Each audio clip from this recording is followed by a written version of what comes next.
अस्सलाम वालेकुम, मैं हूं रेहान तारिक और आप देख रहे हैं दस्तक। तहरीक इंसाफ को अदालती महाज पर ताज़ा हवा का झोंका मिला है क्योंकि सुप्रीम कोर्ट की आईनी बेंच ने फौजी अदालतों को 9 मई के 85 मुल्जिमान के केसेस के फैसले सुनाने की इजाज़त दे दी है।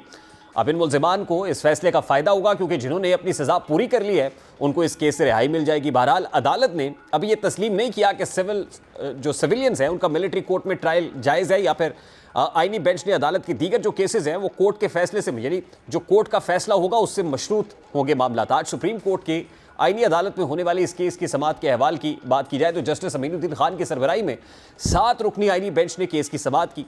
उसने रिमार्क्स दिए कि जिन मुल्जिमान की सजाओं में रियायत मिल सकती है उन्हें रियायत देकर रिहा किया जाए। जिन मुल्जिमान को रिहा नहीं किया जा सकता उन्हें सजा सुनाने पर जेलों में मुंतकिल किया जाए। जस्टिस जमाल खान मंदुखेल ने इस्तफसार किया कि पहले इस नुक्ते पर दलाइल दें कि आर्मी एक्ट की कलअदम दफात आइन के मुताबिक हैं।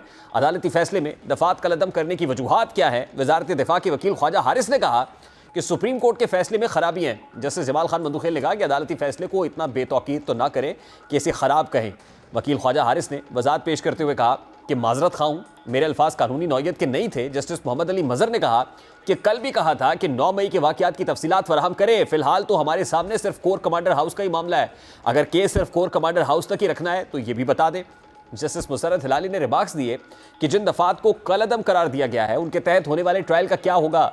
आईनी बेंच के सरबराह जस्टिस अमीनुद्दीन खान ने करार दिया कि फौजी अदालतों से सजाओं के खिलाफ हाई कोर्ट्स में अपील का हक इंट्रा कोर्ट अपीलों के फैसले तक मुअत्तल रहेगा। सरबराह आईनी बेंच ने वाज़ेह किया कि हाई कोर्ट्स में अपील की मुद्दत हतमी फैसले के बाद शुरू होगी। उन्होंने उम्मीद जाहिर की कि सिविलियंस के फौजी अदालतों में ट्रायल के मुकदमा जनवरी में मुकम्मल हो जाएगा। बहरहाल ये अदालत में बड़ी पेशरफ्त है और अभी इस केस का हतमी फैसला आना। इससे कबल भी फौजी अदालतों के बारे में सुप्रीम कोर्ट ने 3 मराहिल में मुख्तलिफ फैसले सुनाए हैं। 23 अक्टूबर 2023 को मुस्ताफी जज जस्टिस एजाजुल एहसन की सरबराही में 5 रुकनी बेंच ने सिविलियंस के फौजी अदालतों में ट्रायल को खिलाफ कानून करार दिया था। फिर 13 दिसंबर 2023 जस्टिस सरदार तारिक मसूद की सरबराही में एक बेंच ने 23 अक्टूबर का फैसला मुअत्तल करते हुए जुज़वी तौर पर सिविलियंस की फौजी अदालतों में ट्रायल की मशरूत इजाज़त इस शर्त के साथ दी कि सुप्रीम कोर्ट के फैसले तक फौजी अदालतों में फैसले नहीं सुनाए जाएंगे। 28 मार्च फिर 2024 को जस्टिस अमीनुद्दीन खान की सरबराही में एक बेंच ने फौजी अदालतों को जुज़वी तौर पर ऐसे अफराद के फैसले सुनाने की इजाज़त दी थी जिनकी रिहाई ईद से पहले मुमकिन हो। अब इस दिन 9 मई के 85 मुल्जिमान के हवाले से जो अदालती फैसला आया है इसको कानूनी माहिरीन आइन और कानून के मुताबिक करार दे रहे हैं। इस हवाले से जो लीगल एक्सपर्ट्स हैं, लीगल फ्रेटर्निटी की क्या राय है, ज़रा उसकी एक झलक आपके सामने रखता है।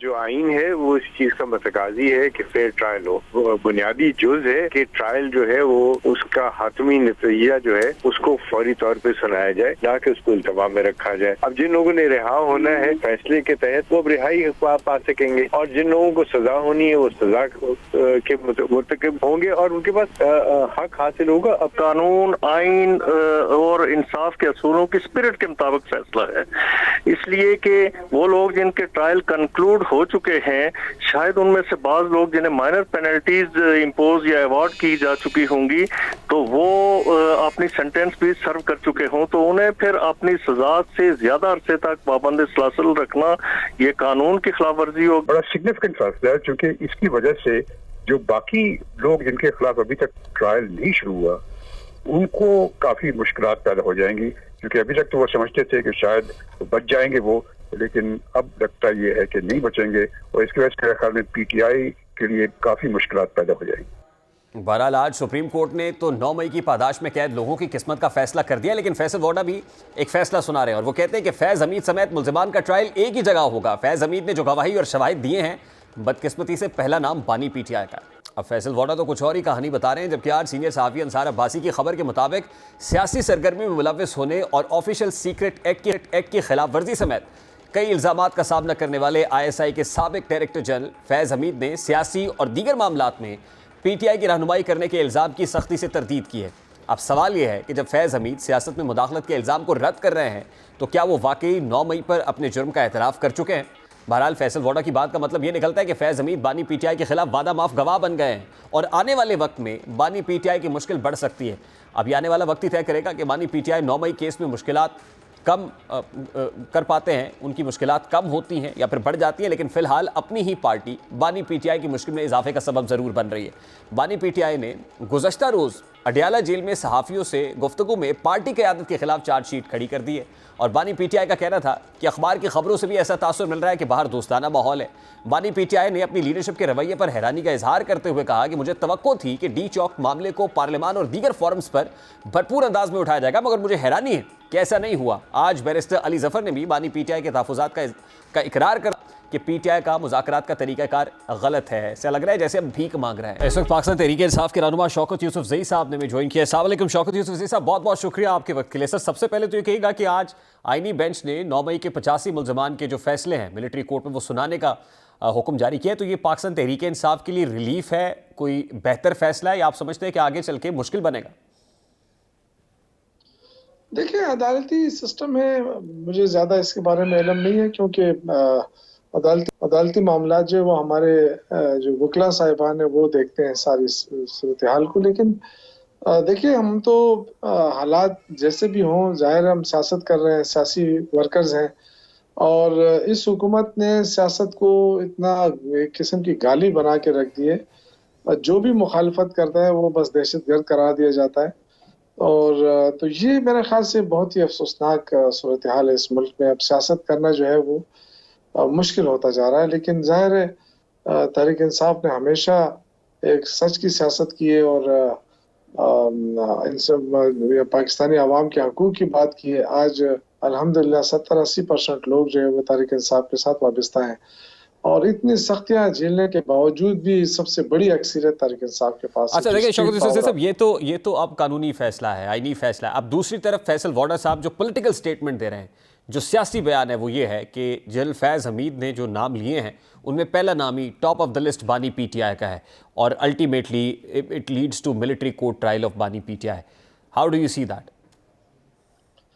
देखिए, अगर मिलिट्री कोर्ट, पहली बात तो है कि हम तो वेलकम करते हैं कि फौज जैसे इदारा खुद एहतसाबी कर रहा है, तो ये अच्छी बात है, और ये उन्होंने एक मिसाल बना ली है। और मेरे ख्याल से तमाम जितनी भी पॉलिटिकल पार्टीज़ हैं, हुकूमतें हैं, उनको भी खुद एहतसाबी अमल से गुजरना चाहिए। लेकिन जहाँ तक ये कि फैसल वाडा कह रहा है कि ये हो रहा है, कभी वफाकी वजीर निकल के कह रहा है कि फ़लाँ उसमें मुलविस है, तो इसमें थोड़ी शकूक व शुबहात बन जाती है। मेरे ख्याल से इनको शटअप कॉल देनी चाहिए इदारों की तरफ से, क्योंकि ये बहुत हसास मामला है। और हसास मामला अब आप यहाँ के टीवी के ऊपर डिस्कस करने लगे कि फ़लाँ ने ये कहा है, तो फिर ये कैसी इन्वेस्टिगेशन हो रही है, कैसा वो पूरा प्रोसेस ही वो हो जाता है ना, मशकूक हो जाता है। तो मेरा ख्याल ये है कि फ़ौज एक इदारा है और उनको उनका काम करने दिया जाए। जनरल फैज़ हमीद फ़ौजी बंदा है, उनका नुमाइंदा रहा है, तो ये खुद एहतसाबी अमल से गुजर रहा है। तो अब देखे ना यूसुफ सिंह साहब, अब पीटीआई लगता है ना दो धारी तलवार पे चल रही है। एक तरफ तो मिलिट्री कोर्ट ट्रायल की तलवार लटक रही है, और दूसरी तरफ पाकिस्तान तहरीक इंसाफ को यूँ लगता है कि हाउस इन ऑर्डर नहीं है। एक शिकवा तो खुद बानी पीटीआई ने किया कि ऐसे लगता है कि जैसे बाहर सब गुडी गुडी चल रहा है, सब अच्छा चल रहा है। बैरिस्टर अली जफर ने कहा कि हमें मुज़ाकरात इस अंदाज में नहीं करने चाहिए, ऐसे तो लगता है जैसे हम भीख मांग रहे हैं। तो बानी पीटीआई का खुद जो है वो अदम एतमाद का इजहार करना लीडरशिप के ऊपर, ये कितना बड़ा पॉइंट ऑफ कंसर्न है फॉर पीटीआई? देखिए, वो तो लीडरशिप देखेगी ना इन सारी सूरत हाल को। देखिए, ये जो फैसला था मुज़ाकरात का, मेरे ख्याल से इसको तो गवर्नमेंट की तरफ से वेलकम किया जाना चाहिए था ना। लेकिन जो कुछ गवर्नमेंट सोच रही है और दूसरों के कंधों पे बंदूक रखकर जो निशाना बना रही है, मेरे ख्याल से वो गलतफहमी में है।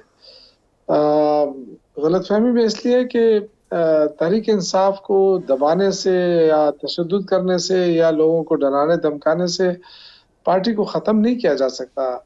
आप जितना दबाएंगे उतनी अक्सरियत बढ़ेगी। आप देखें कि सारे अमल में वॉश आउट हो गई है पीपल्स पार्टी और नून लीग। अगर आप तो ये किसी वक्त भी अगर इलेक्शन में ये चले गए तो आप देख लेना इनका क्या हशर करते हैं आवाम। ये बिल्कुल गलत सोच है इनकी। ये एक अच्छा अमल था, अगर मुज़ाकरात की तरफ चले जाते तो मेरे ख्याल से ये बेहतर होता है। लेकिन इस सारी चीज़ें से ये ज़ाहिर हो रहा है कि गवर्नमेंट जो है उनके पास कोई इख्तियार नहीं है शायद। नहीं, लेकिन इसके बावजूद पाकिस्तान तहरीक इंसाफ ने मुज़ाकराती कमेटी को 5 से बढ़ा के 7 मेंबरान पर कर दिया है।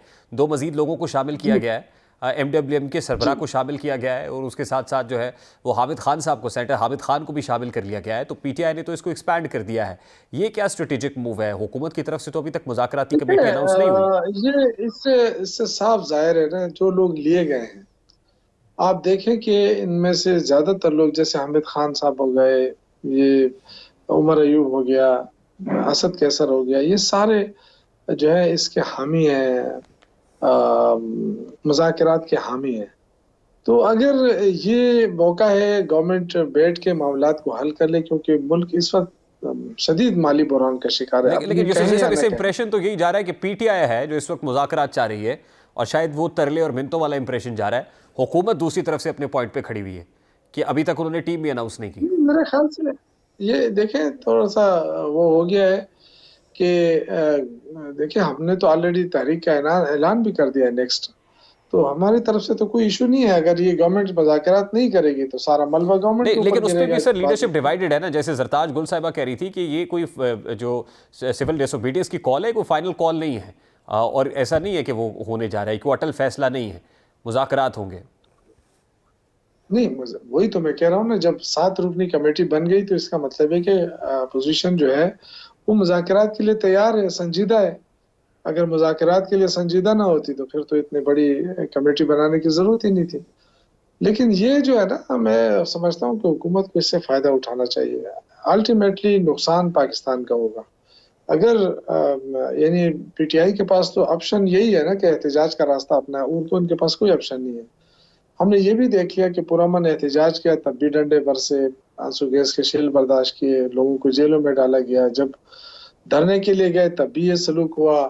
तो हम तो क्या एक्सपेक्ट कर रहे हैं। लेकिन आप ये देखें कि हर तहरीक के बाद तहरीक इंसाफ मजबूत बनकर उभरी है, लोगों ने ज्यादा पार्टिसिपेशन किया है। तो ये तो गवर्नमेंट खुद सोचे कि क्या वो इस स्ट्रीट पावर का मुकाबला कर सकती है, कब तक लोगों को मारेगी, कब तक लोगों को जेलों में डालेगी, क्या करेंगे।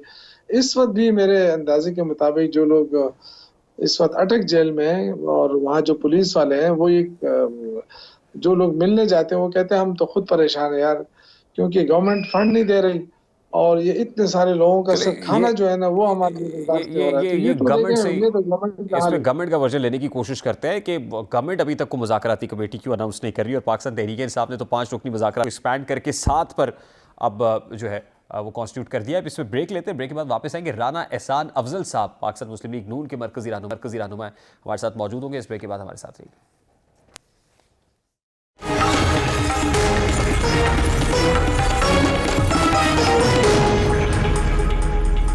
Welcome back. इस वक्त पाकिस्तान मुस्लिम लीग नून के मरकजी रहनुमा राना एहसान अफजल साहब ने भी ज्वाइन किया है। अस्सलाम वालेकुम राना साहब, बहुत बहुत शुक्रिया आपके वक्त के लिए। राना साहब, पाकिस्तान तहरीक इंसाफ ने मुज़ाकराती कमेटी को 5 से बढ़ा के 7 अरकान पर कॉन्स्टिट्यूट कर दिया, लेकिन अभी तक हुकूमत की तरफ से मुज़ाकराती कमेटी अनाउंस नहीं की गई। हुकूमत इस हवाले से गैर संजीदा दिखाई दे रही है, तो क्या आप पीटीआई से मुज़ाकरात नहीं करना चाहते?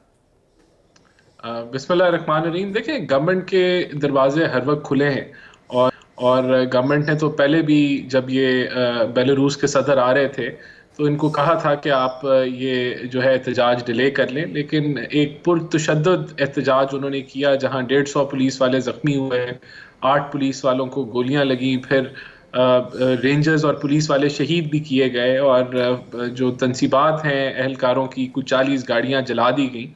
तो उसके बाद जो है अब ये जब वो फेल हो गया उनका जो फाइनल कॉल है, अब वो कह रहे हैं कि अब हम बातचीत के लिए तैयार हैं, और उन्होंने ये जो आप कह रहे हैं 5 रुकनी या 7 रुकनी कमेटी बना दी है। लेकिन अभी भी वो वही हटकंदे इस्तेमाल कर रहे हैं कि दूसरी तरफ वो थ्रेट कर रहे हैं कि हम सिविल नाफरमानी शुरू करेंगे। तो देखें, हुकूमत का ये मौक़िफ़ है कि हर थोड़े अरसे बाद आप कोई मुल्क की मफादात के ख़िलाफ़ आवाज़ उठाते हैं और कहते हैं कि अगर हमारी शराइत ना मानी गई, हमें NRO ना दिया गया, तो हम जो है वो मुल्की मफादात नहीं। लेकिन राना साहब, इसके साथ ही वो ये भी तो कह रहे हैं कि अगर आप हमें इंगेज करेंगे, हमारे मुतालबात मंजूर कर लेंगे, तो हम वो कॉल जो है वो वापस ले लेंगे। ये कोई ज़रूरी तो नहीं है कि सिविल डिसोबीडियंस की कॉल दी है तो ये करनी है एग्जीक्यूट। अगर मुतालबात पूरे हो जाएंगे तो क्या ज़रूरत है? आप यही बात है ना, अगर आप कहें कि अगर हमारे मुतालबात पूरे नहीं होंगे तो हम मुल्की मफादात के ऊपर हमला आवर हो जाएंगे, तो ये बातचीत का ये फिर उसका मकसद क्या है बातचीत का? जब अगर हम जो है इतनी, आप जब पहले से ही कहेंगे कि अगर हमारी बात ना मानी तो हम सिविल नाफरमानी कर देंगे, तो इस तरह तो बातचीत नहीं होती ना। अगर आपने बातचीत करनी है, यानी हुकूमत की प्रिंसिपल पोजीशन क्या है सर, कि पाकिस्तान तहरीक इंसाफ से इस कंडक्ट के साथ बातचीत नहीं करनी, मुज़ाकरात नहीं करना है? बिल्कुल। जब आप ब्लैकमेल करेंगे रियासत को, पाकिस्तान की मईशत को आप जो है वो यरगमाल बनाएंगे, और आप कहेंगे कि अगर हमारी बात ना मानी तो हम सिविल डिसोबीडियंस कर देंगे, तो ये यहाँ इस माहौल में तो बातचीत नहीं होगी ना। और फिर आपने अभी एक पुरतशद्दद आपने एहतजाज किया है और अब आप जो है वो बातचीत के ऊपर आ गए हैं, और अब आप जब फेल हो गए हैं, वहां आपकी कॉल फेल हो गई, अब आप पार्लियामेंट आपको याद आ गई है। अच्छा राणा साहब, देखिए हुकूमत तो सर बड़ी होती है, ब्लैकमेल खत्म करें, इस ब्लैकमेल को खत्म। सर हुकूमत बड़ी होती है, ओनस हुकूमत के ऊपर होती है, और जाहिर है वजीर आजम को बड़ा दिल करके जो है वो आगे होना होता है कि ऑपोजिशन से हाथ मिलाए, लेकिन अगर आप भी दरवाजा बंद कर देंगे तो फिर पॉलिटिकल प्रोसेस जो है वो हॉल्ट हो जाएगा। वो डायलॉग बहुत बेहतर है कि डेड लॉक पैदा कर दिया जाए, तो अभी तो डेड लॉक नजर आ रहा है, स्टैंड स्टिल पोजीशन पे है। देखें, हम यही तो कह रहे हैं, डेडलॉक तो पीटीआई ने क्रिएट कर दिया था ना। हम तो इनको कह रहे थे संजरानी में रुक जाएं, ये डी चौक आ गए, इन्होंने तशद्दुद किया, इन्होंने वायलेंस किया, इन्होंने इंतशार फैलाया। अब ये कह रहे हैं कि हम जो है वो सिविल नाफरमानी करेंगे। तो ये कब तक हुकूमत इस चीज के साथ इंगेज करे? देखें, हुकूमत बड़ी होती है, मैं तो कह रहा हूं हुकूमत के दरवाजे खुले, लेकिन इन धमकियों के साथ, इस ब्लैकमेल के साथ मुज़ाकरात नहीं होंगे। आपने अगर बातचीत करनी है तो सिविल नाफरमानी की कॉल ऑफ करें। आप जो है ये जो झूठा प्रोपोगेंडा आप कर रहे हैं कि गोली किसने चलाई, गोली आप लोगों ने चलाई, आप उल्टा इल्जाम हुकूमत पे लगा रहे हैं, तो ये झूठ बंद करें, इस मुल्क दुश्मन प्रोपोगेंडा को खत्म करें। हम बातचीत करने के लिए तैयार हैं, हमारे दरवाजे खुले, कभी बंद ही नहीं हुए थे। तो फिर आप मुज़ाकराती कमेटी अनाउंस कर दें सर। नहीं, क्यों करते हैं? पहले आप सिविल नाफरमानी की कॉल खत्म करें। अच्छा, वैसे राणा साहब, पूरी दुनिया में ये सिविल नाफरमानी की तहरीकें तो चली हैं, ये ऐसा तो नहीं कि सिविल नाफरमानी की, सिविल डिसोबीडियंस की तहरीकें ना चली हूं? नहीं चली। किस डेमोक्रेसी में चली है? कहां चली है? आप मुझे एक जमहूरियत नाम कर दें जहां वो ये सिविल नाफरमानी चली हो। आज से पहले आप नेल्सन मंडेला की एग्जाम्पल देते हैं, साउथ अफ्रीका की एग्जाम्पल देते हैं, क्या वहां पर सिविल डिसोबीडियंस की तहरीक नहीं चली सर? नहीं, देखें, मुझे नहीं पता, मैंने वो साउथ अफ्रीका की मैंने तारीख नहीं पढ़ी, लेकिन मुझे नहीं याद हालिया सालों के अंदर कहीं किसी जमहूरियत में सिविल नाफरमानी की तहरीक हो। और देखें, आप क्या कह रहे हैं? आप कह रहे हैं कि हम रेमिटेंसेस बंद करा देंगे, तो रेमिटेंसेस बंद कराएंगे तो नून लीग को नुकसान होगा, ये तो पाकिस्तान की मईशत को नुकसान होगा, एक आम पाकिस्तानी को उसका जो है वो नुकसान होगा। तो जब आप इस तरह के मुल्क मुखालिफ बयानियां आप बनाएंगे तो हुकूमत आपसे क्यों इंगेज करें? आपके पास क्या है? आप जो है, अभी आपने एक पुरतशद्दद एहतजाज किया है, इसके अलावा आपके पास क्या है? आपको हम कहते रहे आप आए पार्लियामेंट का रास्ता करें, तो आज भी आप आ जाएं पार्लियामेंट के अंदर, ये मुल्क दुश्मन बयानियां खत्म करें, प्रोपोगेंडा खत्म करें, हम बातचीत के लिए। अच्छा, लेकिन राणा साहब देखिए, उसके लिए कॉन्फिडेंस बिल्डिंग मेजर्स भी तो करने पड़ेंगे ना। अब हुकूमत एक तरफ ये कहे कि जी बानी पीटीआई को मिलिट्री कस्टडी के अंदर दिया जाए, और आप ये इरादा जाहिर करें कि हर सूरत इनका सिविलियंस जो है मिलिट्री कोर्ट में ट्रायल होना चाहिए, तो डोंट यू थिंक कि सर कि फ्यूचर में यही मामला आपके साथ भी हो सकता है? यानी आप डेमोक्रेसी के अंदर ये भी तो नहीं होता ना कि आप आज जो अपने ही सियासी ओपोनेंट के साथ कर रहे हैं वो कल को आपको भी फेस करना पड़ सकता है। आपका देखें, आपने ये गलत कहा है कि जमहूरियत में ऐसे, जमहूरियत के अंदर मिलिट्री कोर्ट्स दुनिया के अंदर मौजूद हैं, और मिलिट्री कोर्ट में हर सिविलियन का ट्रायल नहीं होता। उसके लिए बहुत स्पेसिफिक, बहुत आपने कोई एक स्पेसिफिक काम किया हो, जो आर्मी एक्ट में लिखा हुआ है कि फौजी तनसीबात पे अगर किसी सिविलियन ने हमला किया हो तो फिर उसका जो है वो ट्रायल, अगर वो अबैटमेंट, प्लानिंग या एग्जीक्यूशन में शामिल हो, तो वो उसका मिलिट्री कोर्ट में ट्रायल हो सकता है। तो ये हमने तो कभी फौजी तनसीबात पे हमला नहीं किया। अच्छा, अब वो ये कह रहे हैं ना कि जो हमारे असीरान अंडर ट्रायल हैं उनको रिहा करें, जिन पर सियासी मुकदमात बने हुए हैं उनको फौरी तौर पर रिलीज किया जाए, तो क्या हुकूमत नहीं कर सकती? किसी के ऊपर सियासी मुकदमात नहीं बने हुए, किसी एक आदमी पे भी सियासी मुकदमात नहीं बने हुए। देखे ना, एक एहतजाज होता है, 60 FIRs का इंदराज हो जाता है।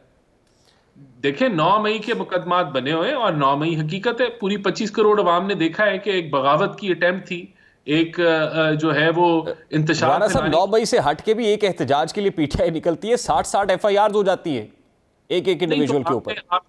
ये एहतजाज नहीं था ना, आप इसको गलत बयान कर रहे हैं। 26 नवंबर को एहतजाज नहीं था, इन्होंने शहीद किए, रेंजर्स के बंदे, पुलिस वाले शहीद किए, इन्होंने 40 गाड़ियों को राख कर दिया, शेल मारे। शेल कहां से आए हैं इनके पास कि शेल मारते रहे? वो फिर मुतालबा ये है कि आप उसके ऊपर जुडिशियल इंक्वायरी करा लें, तो हुकूमत किस चीज होनी चाहिए कि जुडिशियल इंक्वायरी करा लें।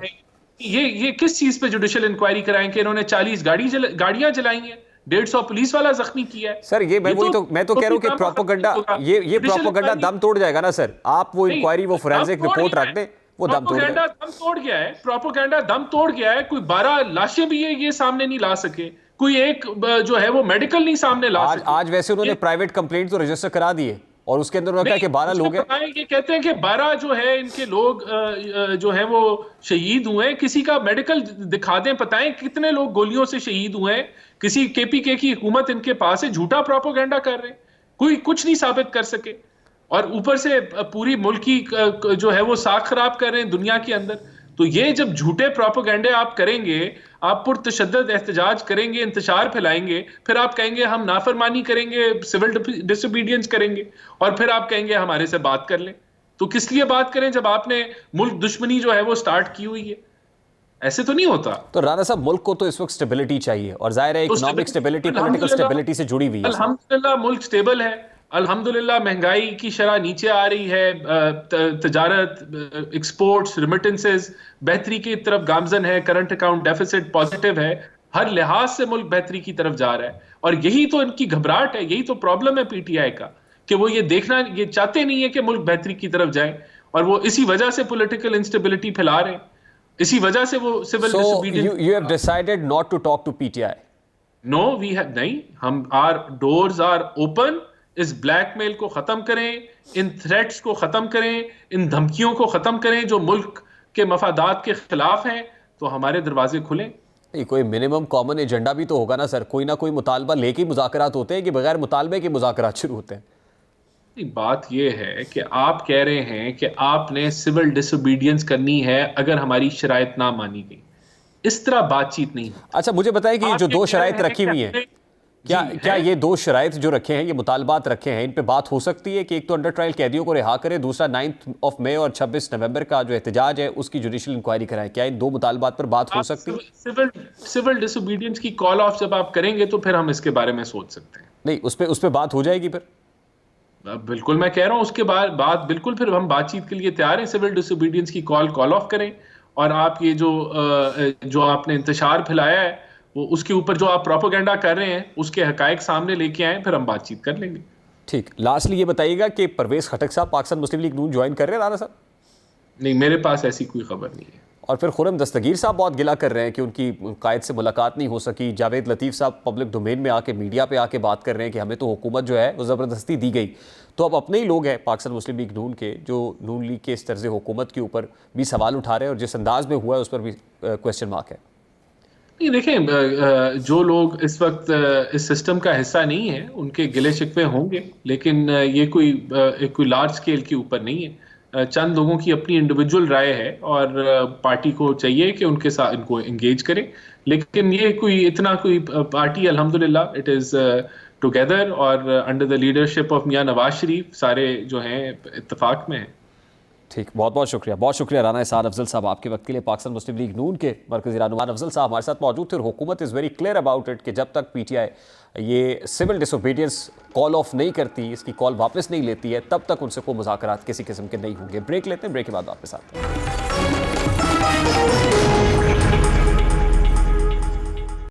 26वीं आईनी तरमीम तो पार्लियामान से मंजूरी के बाद नाफिजुल अमल हो चुकी है, लेकिन अब तक इसके नफाज के मकसद और तरीक़ाकार पर एतराज़ात उठाए जा रहे हैं।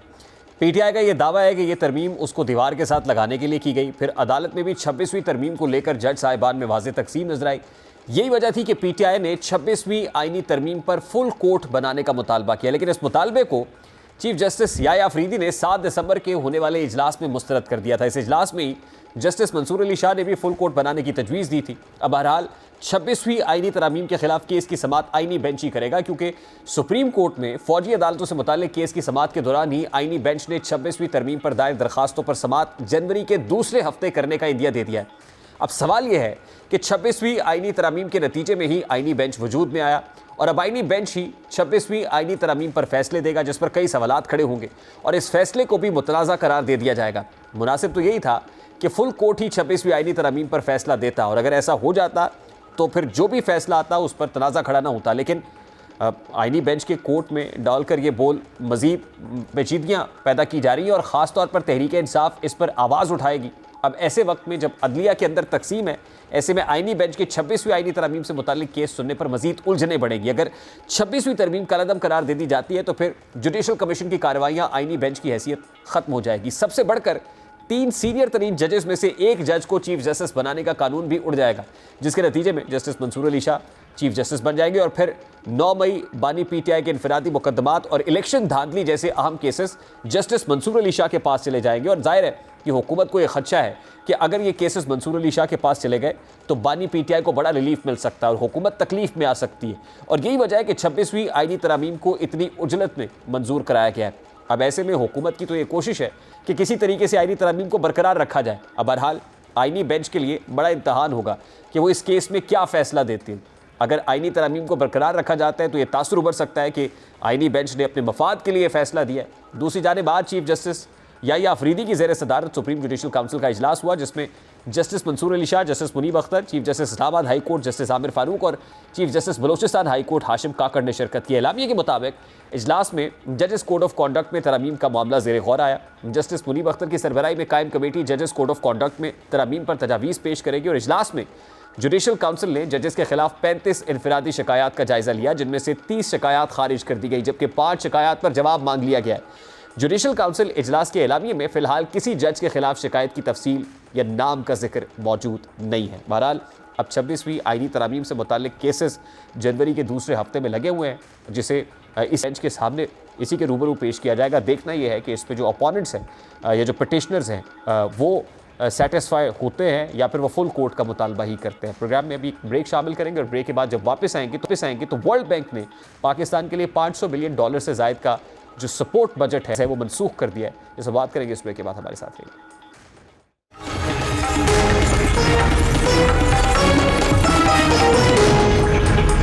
माशी महाज पर हुकूमत के लिए बड़ी खबर और बुरी खबर यह है कि वर्ल्ड बैंक ने पाकिस्तान को $500 मिलियन से ज़ायद का बजट सपोर्ट कर्ज मनसूख कर दिया है। यह फैसला ऐसे वक्त में सामने आया जब पाकिस्तान तवानाई के शोबे में अहम शराइत पर बर वक्त अमल दरामद करने में नाकाम रहा है। इन शराइत में चीन पाकिस्तान इक्तसादी राहदारी के तहत पावर खरीदारी माहिदों की नजरसानी भी शामिल थी।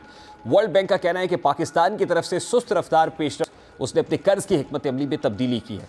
वर्ल्ड बैंक ने पाकिस्तान को पीक 2 प्रोग्राम के तहत 500 से $600 मिलियन कर्ज देने का वादा किया था, जो कि खारजी माली खसारे को पूरा करने के लिए फराम किया जाना था। लेकिन जून 2021 में पीक प्रोग्राम की मंजूरी के बाद भी कर्ज की दूसरी किस्त के इजरा के लिए मुताद्दिद शराइत मुकम्मल नहीं हो सकी, जिनमें IPPs के साथ बातचीत भी शामिल थी।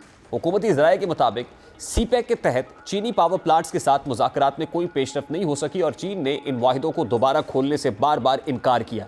पाकिस्तानी हुक्काम का कहना है कि इन तवानाई माहिदों की नजरसानी के अमल में अभी तक कोई बड़ी कामयाबी नहीं मिल सकी है और बिजली की कीमतें बदस्तूर तकरीबन 65 से 70 रुपये फी यूनिट है। पाकिस्तानी हुकूमत ने इस माली साल में वर्ल्ड बैंक से $2 बिलियन कर्ज वसूल करने का तखमीना लगाया था, मगर अब तक $349 मिलियन यानी 18% जारी हुए हैं। इसके अलावा हुकूमत ने 2025 तक आलमी मालियाती इदारे से मजीद कर्ज की तवक्को रखी थी, मगर वर्ल्ड बैंक ने इस माली साल के लिए कोई नया कर्ज देने से इनकार किया है। पाकिस्तान में तवानाई के शोबे में इस्लाहात और पावर डिस्ट्रीब्यूशन कंपनीज की कारकर्दगी में बेहतरी लाने के इक़दामात को नाकामी का सामना रहा है।